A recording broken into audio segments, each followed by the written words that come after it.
that again speaks to what gets frozen in the memory and in the nervous system that creates that getting stuck in these patterns of behavior. When we can help those parts of us that develop those strategies early in life recognize that we are safe now, or we do have resources available to us that we didn't have before, like choice, ability to communicate our needs and feelings more effectively, then we help those parts sort of recognize that those strategies, those protective or survival strategies, aren't necessary in our current state. What EMDR is really good at is when we can trace back, right? Like we identify a behavior, a pattern of behavior that is causing us problems in our present day life, maybe in relationships, and we can trace back to experiences in childhood or early life that contributed to those core beliefs and those protective survival strategies being developed,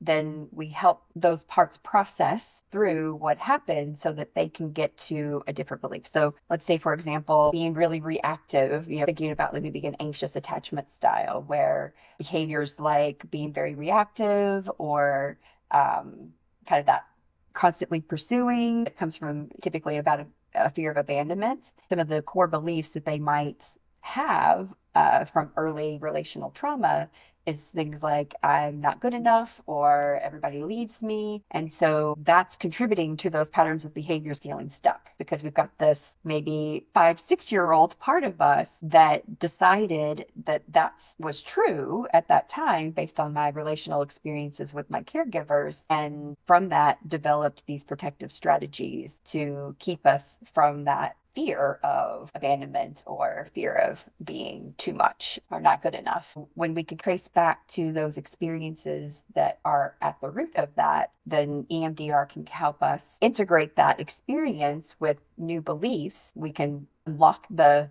being stuck in that pattern of behavior when we can come to a new belief. My father leaving when I was 6 wasn't my fault, or I'm worthy of love and connection just as I am. That's where we get that big shift for clients that might be trying to stop some of those persistent patterns of behaviors and relationships. We get those big shifts because now they're able to integrate that new belief about themselves. Somatically, they release whatever was attached to that, like that constant state of fear of abandonment that lives in the body in that way. They release that and they integrate these new beliefs in a way that helps them shift those patterns of behavior.